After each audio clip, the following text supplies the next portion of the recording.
네, 주안의 만나 9월 29일 수요일 묵상을 함께 나오도록 하겠습니다. 오늘 말씀은 출애굽기 22장 16절에서 33절 말씀으로요. 욕정과 거룩이라고 하는 제목으로 함께 묵상을 나오도록 하겠습니다. 하나님께서 이스라엘 백성들에게 하나님의 율법을 주시는 이유는 거룩을 위해서입니다. 이스라엘 백성들이 거룩하게 되게 하기 위해서, 그런 삶을 살아가게 하기 위해서이죠. 거룩이라고 하는 것은 이제 구별되었다라고 하는 의미이며, 이것은 곧 죄와 구별됨을 의미하는 것입니다. 자, 한 발짝 더 나아가자면 거룩한 삶은 죄악된 세상에서 당연하게 여기는 것을 당연하게 생각지 않고 그 기준을 하나님의 말씀에 두고 자신의 그 내면에서 나오는 욕정을 이기는 삶을 살아가는 것을 의미합니다.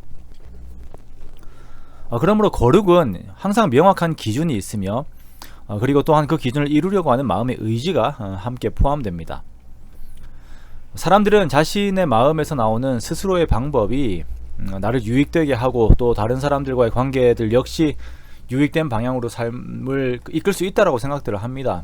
그러나 우리 자신들을 보면 그 순간의 감정들과 또 상황에 따라서 우리의 기준들이 달라지고 또 기준들이 너무나도 많이 흔들리는 것을 우리가 볼 수가 있죠. 다윗의 아들들 중에서 암논이라고 하는 아들이 있습니다. 이 아들이 이복 여동생인 다말을 사랑해요.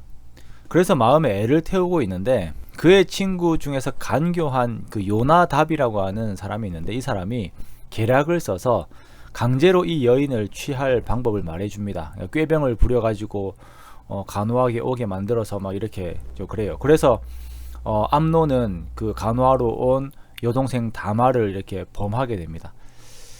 그런데 이 암논이 그 욕정이 해소가 되자마자 바로 다말을 싫어하게 되어서 내쫓아 버려요. 자, 그러면서 이 암논의 죄를 시작으로 해서 다윗 왕국에 큰 죄가 들어오게 되고 엄청난 그 분열이 일어나게 됩니다. 암논은 자신의 그 욕정이 올바른 길이고 진실된 것이라고 생각을 했습니다. 그것 때문에 온 그 삶을 거기에 다 바쳤어요. 그런데 그 욕정 이후에는 더욱 스스로를 컨트롤할 수 없었습니다. 만약에 그가 그 배다른 여동생을 강제로 취하였으면 그에 대한 책임을 져야 합니다. 암논의 이 비열함은 연약한 다말의 인생을 망쳐버렸고요.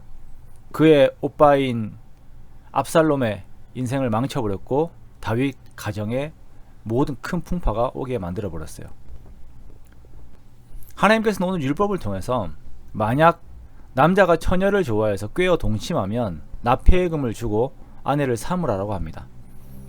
자, 이것이 현대 문화에서는 이해가 되지 않는, 그 여성들의 입장에서는 기분이 정말 안 좋을 수 있는 그런 이야기이지만, 우리가 여기선 문화적인 배경에 대한 이해가 필요합니다. 이 율법은 마음에 드는 여인을 강제로 취하고 돈을 주어서 아내로 삼는 방법을 취하면 된다가 아니라 그 말을 하는 것이 아닙니다. 욕정에 약한 자신의 죄로 인하여서 잘못을 저질렀으면 끝까지 그에 대한 책임을 지라는 것입니다. 책임을 져야 돼요. 그리고 여자를 이렇게 다른 데 버려버린다든지 이렇게 하면 안 됩니다. 사회적으로 약한 여인을 이렇게 보호하라라고 하는 것입니다. 하나님께서는 계속적으로 욕정에 대한 주의와 약한 자에 대한 배려를 공동체 가운데 계속 강조하세요. 미래를 알고자 하는 무당과 짐승과 행음하는 것, 다른 신에게 제사하는 것, 모두가 이 육체적인 욕정에 대한 것이죠. 하나님께서 인간에게 주신 하나님의 형상이라고 하는 존엄을 계속 망가뜨리는 것, 이것이 바로 마귀가 욕정이라고 하는 무기를 가지고 사람들을 무너뜨리는 그 방법입니다. 자, 두 번째요, 약한 자들을 돌보는 것이에요. 사회의 대표적인 약자인 과부와 고아를 해롭게 하지 않는 것입니다. 이들은 보호받지 않으면 살아남을 수 없는 사람들이에요.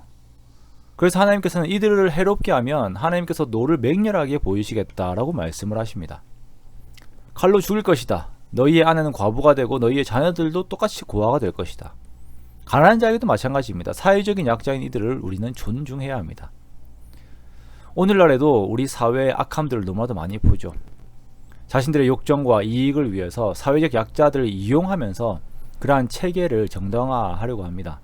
이는 분명 하나님의 말씀과 위배되는 것이므로 우리들은 그러한 문화를 받아들이지 않아야 하고, 약한 자는 어떤 자든 그들은 그들의 하나님의 형상 안에서의 존엄성을 유지하도록 더 온전해지도록 서로를 돕고 돌보아야 하는 것입니다. 욕정이 지배하는 나의 내면, 그리고 이 사회, 욕정이 지배하는 이 사회를 하나님의 말씀이 지배하는 곳으로 바꾸는 우리가 되기 원합니다. 약한 자들이 무시당하는 그런 곳들이 딱 변해가지고요, 정말 그들이, 약한 자들이 배려를 받고 존중받는 곳으로 바꾸어지기를 원합니다. 우리가 그런 일에 쓰임을 받기 원해요. 율법의 완성이신 예수님께서 거룩하시고 낮은 자들의 발을 씻기시며 섬기셨던 것처럼 우리도 주님을 따라서 우리의 삶으로 율법을 완성시키는 저와 여러분의 복된 삶이 되시기를 주님의 이름으로 축원합니다.